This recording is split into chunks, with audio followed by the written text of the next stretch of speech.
बिस्मिल्लाहिर्रहमानिर्रहीम। अस्सलाम वालेकुम नाज़रीन, मैं अहमद फ़वाद हूँ और आप मेरा यूट्यूब चैनल देख रहे हैं। अहम ख़बरों, तज़िये और तबसरे के साथ आज की व्लॉग में आपकी खिदमत में हाज़िर हुआ हूँ। 3 बड़ी इंपॉर्टेंट ख़बरें हैं जो मैंने आपके साथ शेयर करनी है। सबसे पहली और बड़ी ब्रेकिंग न्यूज़,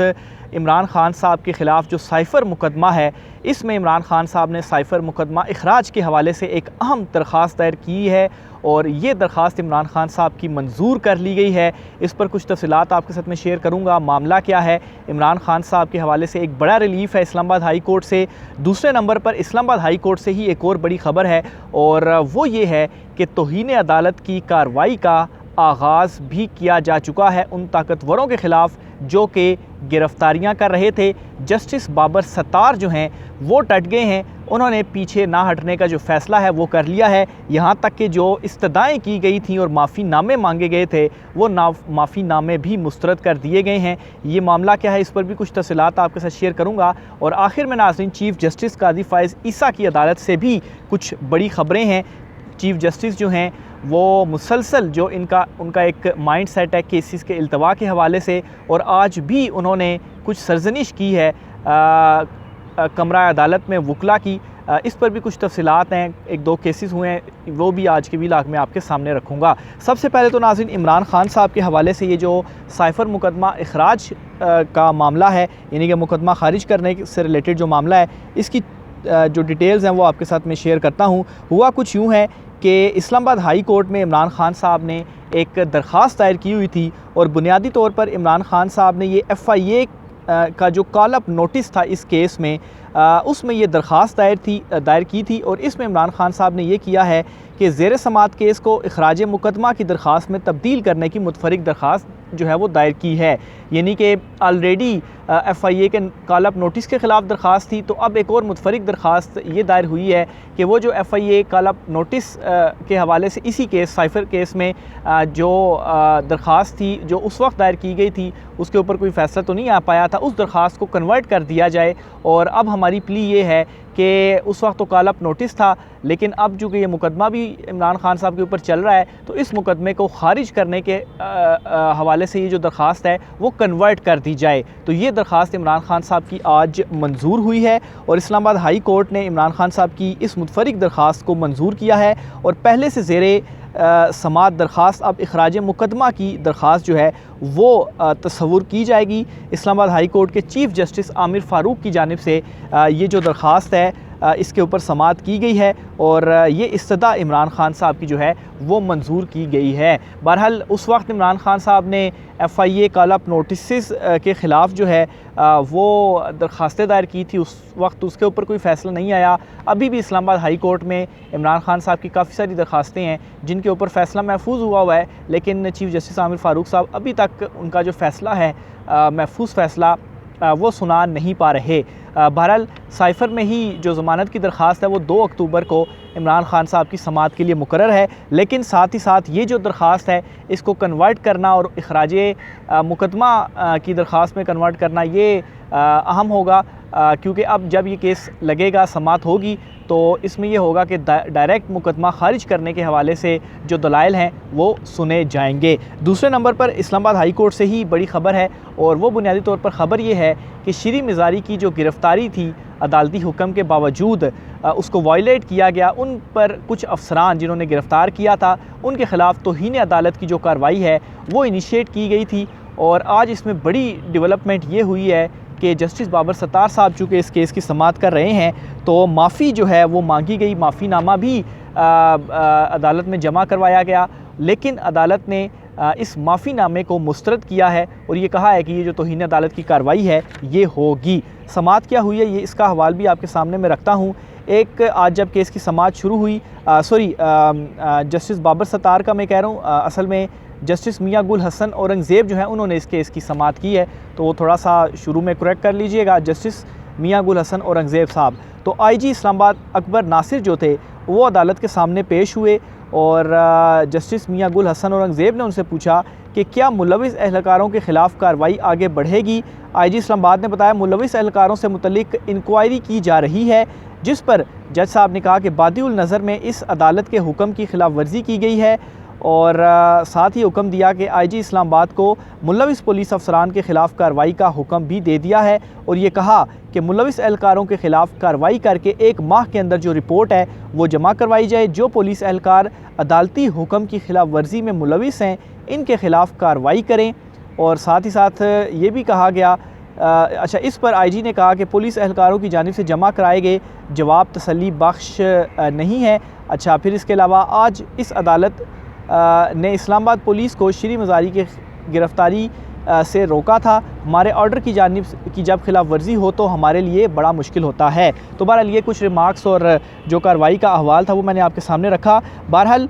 इसमें जो है वो पुलिस एहलकारों के ख़िलाफ़ कार्रवाई का जो हुक्म है वो दे दिया गया है। यहाँ तक के बाद में माफ़ीनामा जो था वो भी जमा करवाया गया, लेकिन अदालत की जानिब से इस माफ़ीनामे को मुस्तरद कर दिया गया है। जो जस्टिस बाबर सत्तार की अदालत में पेंडिंग था मामला, वो मुझे अभी याद आया, वो शहरियार अफरीदी और शानदाना गुलजार साहिबा जो हैं इनके अगेंस्ट था। जस्टिस मियां गुल हसन औरंगज़ेब की अदालत में श्री मज़ारी का था। तो वो इस वजह से आगाज़ में मैंने जस्टिस बाबर सत्तार साहब का नाम ले लिया, क्योंकि उनकी जानिब से भी जो ये कार्रवाई है वो आगे बढ़ रही है। तो बहरहाल इस्लामाबाद हाई कोर्ट से ये 2 इम्पॉर्टेंट ख़बरें हैं और ख़ास तौर पर इस हवाले से कि जो गिरफ़्तारियाँ की गई हैं उस पर एटलीस्ट कम से कम जो अब कार्रवाई है उसका हुक्म दे दिया गया है और ख़ास तौर पर जो माफ़ीनामे हैं वो भी मुस्तरद किए गए हैं। चीफ़ जस्टिस काजी फ़ैज़ ईसा की अदालत से भी आज 2 बड़ी ख़बरें हैं। एक तो फैज़ाबाद धरना केस है, उसके ऊपर भी चूँकि अभी जब मैं वीलॉग रिकॉर्ड कर रहा हूँ तो जो प्रोसीडिंग्स वगैरह हैं वो चल रही हैं, बिल्कुल इख्तिताम पर हैं, लेकिन वो अलहदा से जो है वो मैं उसके ऊपर डिटेल्स आपके साथ शेयर करूँगा। जो 2 अहम माफ़ कीजिएगा, जो कुछ मुकदमात आज काजी फ़ैज़ ईसा साहब की अदालत में आज हुए हैं और जो एक सिलसिला शुरू हुआ था, यानी कि फ़र्स्ट डे तो फुल कोर्ट था, उसके बाद सेकंड डे से ही चीफ़ जस्टिस काजी फ़ैज़ ईसा ने वकीलों की सरजनिश और उनको जुर्माने करने का सिलसिला शुरू कर दिया था कि आपकी वजह से जो केसेस हैं ये अल्तवा का शिकार हो रहे हैं।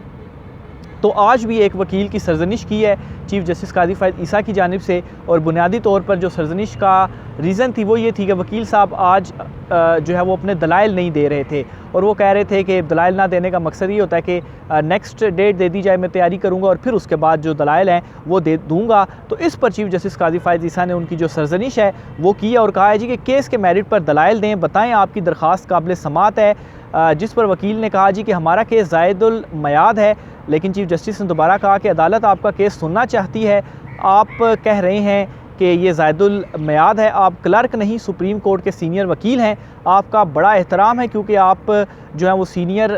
वकील के तौर पर आपका एक मर्तबा है, लेकिन आप दलाइल जो है वो नहीं दे रहे, तो इस बुनियाद पर ये नज़रसानी जो दरख्वास्त है आपकी वो हम मुस्तरद कर देते हैं। बुनियादी तौर पर एक टैक्स का एक सिविल मुकदमा था जिसके ऊपर ये जो समात है चीफ़ जस्टिस काजी फ़ैज़ ईसा की जानिब से वो की गई थी। तो बहरहाल ये वकील साहब के दलाइल ना देने की वजह से उनकी दरख्वास्त मुस्तरद की। फिर इसके अलावा एक इसी तरह से वकील ने जो है वो प्रॉपर्टी के ही एक मुकदमे में वकील ने एक दरख्वास्त गुजार, कुछ आदि दरख्वास्त गुजार भी होते हैं जिन्होंने बेबुनियाद सा एक मुकदमा जो है वो किया हुआ था। तो इसके ऊपर भी काजी फ़ैज़ ईसा ने आज क्या किया कि उनकी एक दरख्वास्त भी मुस्तरद की और साथ ही साथ मुकदमे को बेबुनियाद करार देते हुए और फजूल करार देते हुए उन्हें जो है वो 1 लाख रुपये का जो जुर्माना है वो भी किया। और यही जो दरख्वास्त गुजार थे इनको ऑलरेडी इस्लामाबाद हाई कोर्ट से 2 लाख का जो जुर्माना है वो हो चुका है। तो ये दूसरा अहम मामला था जो कि चीफ़ जस्टिस की अदालत में आज सुना गया। फिर इसके अलावा एक और जो इम्पॉर्टेंट चीज़ थी वो बुनियादी एक और ज़मीन से रिलेटेड एक मुकदमा था। इसमें भी आज चीफ़ जस्टिस की जानिब से कुछ बरहमी का जो इजहार है वो किया गया, लेकिन यहाँ पर जो है वो जो वकील थे उनकी जानिब से जो है वो काउंटर जो आर्गूमेंट हैं वो किए गए, यानी कि जब इस केस में भी चीफ़ जस्टिस की जानिब से कुछ जो सरजनिश है वो वकील की गई, तो वकील की जानिब से ये कहा गया कि आप इस तरह से जो सरजनिश है वो नहीं कर सकते, वकला को जो है वो आप दलाइल देने दें और जो वकला हैं आप इस तरह से यानी कि उनको इंसल्ट जो है वो नहीं कर सकते। तो बहरहाल ये कुछ आज जो अदालत है